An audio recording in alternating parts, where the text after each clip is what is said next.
இறை இயேசுவில் எனக் அன்பார்ந்தவர்களே, நம் ஜீவனுள்ள தேவனின் உயிருள்ள வார்த்தைகளை தினமும் கேட்பதன் மூலம் உங்களுக்கு நன்மையும் ஆசையும் உண்டாவதாக. இன்றைக்கு நம் உள்ளத்தில் ஆண்டவர் பேச விரும்புகிற திருவசனம் மார்க்கு 11ஆம் அதிகாரம் 24ஆம் திருவசனம். ஆகவே உங்களுக்கு சொல்கிறேன், நீங்கள் இறைவனிடம் வேண்டும்போது எவற்றையெல்லாம் கேட்பீர்களோ அவற்றை பெற்று விட்டீர்கள் என நம்புங்கள். நீங்கள் கேட்டபடியே நடக்கும். இறை இயேசுவில் எனதருமை நண்பர்களே, உங்கள் அனைவருக்கும் நம் இயேசுவின் அன்பை உரித்தாக்குகின்றேன். இந்த நாளில் நம் தேவன் இயேசுவிடம் ஜெபித்தீர்களா? ஆம் என்றால் மிகவும் மகிழ்ச்சி. இல்லையே சகோதரி என்றாலும் இப்பொழுதே நீங்கள் என்ன வேலை செய்து கொண்டு இருந்தாலும் மனதிற்குள்ளாகவே ஒரு சில நிமிடங்கள் ஒதுக்கி வைத்து ஜெபியுங்கள். மனவல்யமாக அவரை போற்றுங்கள், துதியுங்கள். உங்கள் காரியங்களை அவர் பாதப்படியில் சமர்ப்பித்து வேண்டுங்கள். அப்படி நீங்கள் ஜெபிக்கும் போதெல்லாம் எதையெல்லாம் ஜெபத்தில் கேட்கிறீர்களோ அவற்றை பெற்று விட்டீர்கள் என நம்புங்கள். அதற்காக நன்றி கூறி ஜெபியுங்கள். அப்படி செய்தால் நீங்கள் வேண்டுவது என்னவோ அது அப்படியே நடப்பதையும் காண்பீர்கள் என்கிறது இன்றைய வசனம். கேட்போமா? ஆகவே உங்களுக்கு சொல்கிறேன், நீங்கள் இறைவனிடம் வேண்டும்போது எவற்றையெல்லாம் கேட்பீர்களோ அவற்றை பெற்றுவிட்டீர்கள் என நம்புங்கள். நீங்கள் கேட்டபடியே நடக்கும். புரிந்ததா? உங்கள் பிரார்த்தனை நிறைவேற வேண்டும் என்றால் அதற்கு விசுவாசமும் பிரார்த்தனையும் இணைய வேண்டும்.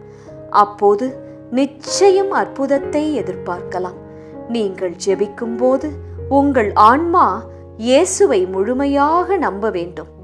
இயேசு, அவர் என் தகப்பன், என் ஜெபத்தை ஆர்வமாய் கேட்கிறார், அதற்காக காத்திருக்கின்றார், அதற்கு நிச்சயம் பதில் தருவார் என்று நீங்கள் விசுவாசிக்க வேண்டும்.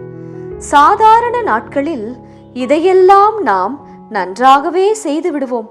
ஆனால் சில நெருக்கடியான, கஷ்டமான, நாம் மன வருத்தத்தோடு இருக்கும் சூழ்நிலைகள் வரும் பாருங்கள். அப்போதுதான் நம்பிக்கை இல்லாமல் பின்வாங்க ஆரம்பிப்பீர்கள். இதிலிருந்து மீண்டு வர நண்பர்கள், சக மனிதர்களின் உதவியை முதலில் நாடுவீர்கள். ஆனால் அது தற்காலிக நிவாரணத்தைத்தான் உங்களுக்கு தரும். ஆகவே உங்கள் பாரங்களை, கவலைகளை பிறரிடம் சொல்வதை காட்டிலும் கடவுளிடம், இயேசுவிடம் ஒப்படைத்து ஜெபிக்க வேண்டும். கர்த்தர் மேல் உன் பாரத்தை வைத்துவிடு, அவர் உன்னை ஆதரிப்பார் என்கிறதே வசனம். உங்களை பூரணப்படுத்துவார் இயேசு. கடுகு விதையளவு விசுவாசம் உங்களுக்கு இருந்தால் இந்த சீமை மரத்திடம் வேருடன் பிடுங்கி கடலில் நட்டு விடுவாய் என்று சொல்லி பாருங்கள்.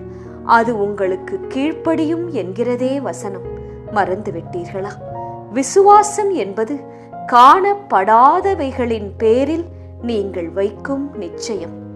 ஆபிரகாமை விசுவாசத்தின் தந்தை என்று நாம் அழைக்கின்றோம், இல்லையா? அவரை போன்றே உங்கள் நம்பிக்கையையும் அதிகரிக்க விரும்புகிறார் இயேசு. ஆபிரகாமுக்கு 100 வயது. சாராவின் கர்ப்பம் செத்துப்போய் மாதவிடாய் நின்று போய் இருந்தது. ஆனாலும் வாக்களித்தவர் யார்? அவர் நம் ஆண்டவர். அவர் உண்மையுள்ளவர் என்று ஆபிரகாமும் சாராளும் நம்பிக்கையாயிருந்தனர்.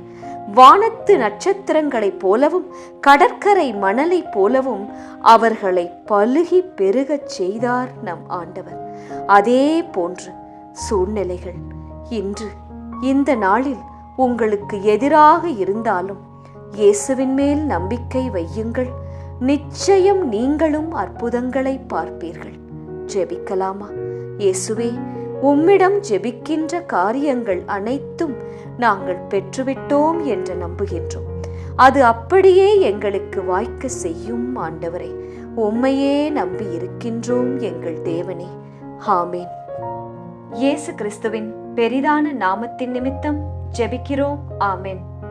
ஒவ்வொரு நாளும் உங்கள் உள்ளத்தில் ஆண்டவர் பேச விரும்புகிற இறை வார்த்தையை தெரிந்து கொள்ள ரோசரி பிரேயர்ஸ் சேனலை சப்ஸ்கிரைப் செய்யுங்கள்.